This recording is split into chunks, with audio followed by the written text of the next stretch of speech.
శ్రీ కంఠస్ఫూర్తి గారు అందించిన సంకల్ప బలం.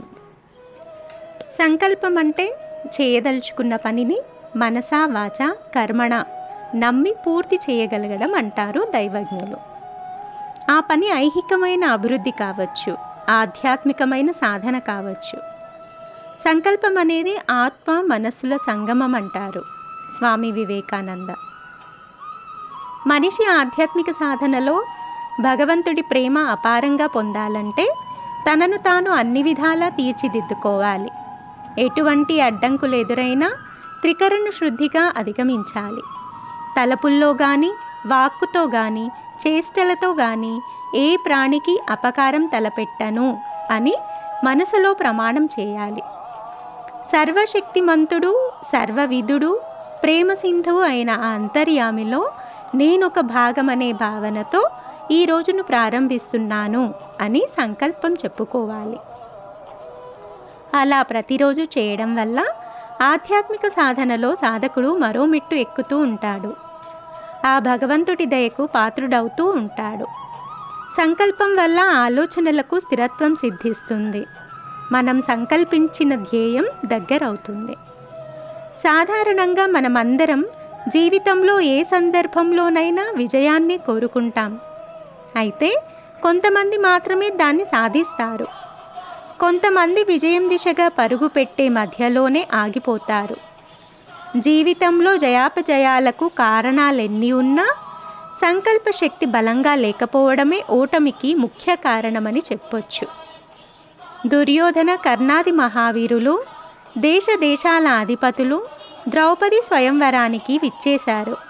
అందులో విలువిద్యలో ఆరితేరిన వారే కానీ ఎవరూ సాధించలేకపోయారు. అర్జునుడొక్కడే మత్స్యయంత్రాన్ని ఛేదించి ద్రౌపదిని చేపట్టాడు. మిగతా వీరుల దృష్టి అంతా ద్రౌపది అందచందాల మీద, ద్రుపదరాజు సామ్రాజ్య వైభోగాల మీద ఉంటే అర్జునుడి దృష్టి మాత్రం ఒక్క మత్స్యయంత్రాన్ని ఛేదించడం పైనే కేంద్రీకరించి ఉంది. కాబట్టే విజయం వరించింది. అలాగే మనిషి నైతికంగా బతకాలి, రుజుమార్గంలో నడవాలి. అనుకున్నప్పుడు సంకల్ప బలం స్థిరంగా ఉండాలి. సంకల్ప బలం లేకపోతే గమనం పక్కదారి పడుతుంది. ఆలోచనలు స్థిమితంగా ఉండవు. వ్యక్తిత్వం బీటలు వారుతుంది. చూసిన వాళ్ళు నవ్వుకుంటారు. మద్యం తాగడం మంచిది కాదని మనిషికి తెలుసు. అది జీవితాన్ని అతలాకుతలం చేస్తుందని, ఆరోగ్యాన్ని నాశనం చేస్తుందని తెలుసు. అయినా మనిషి సరదాగా ప్రారంభించి క్రమంగా దానికి బానిసైపోతాడు. మానతానని ఎన్ని ప్రమాణాలు చేసినా నిలబెట్టుకోలేడు. సంకల్ప బలానికి గొప్ప ఉదాహరణ గాంధీజీ.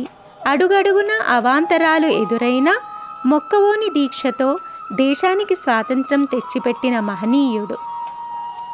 ఒక మామూలు వ్యక్తిని స్వాతంత్రోద్యమ సారథిని చేసింది కేవలం ఆయన సంకల్ప బలమేనన్నది జగమెరిగిన సత్యం. Martin Luther King, Nelson Mandela, చరిత్రలో ఇంకా ఎందరో మహానుభావులు కేవలం సంకల్ప బలంతోనే గొప్ప గొప్ప కార్యాలు నిర్వర్తించారు. తమ ధ్యేయాన్ని నెరవేర్చుకుని చరితార్థులయ్యారు. మనిషికి ఈ సంకల్పం శక్తి బలంగా ఉంటే దేన్నైనా సాధించగలడు, గమ్యాన్ని చేరుకోగలడు.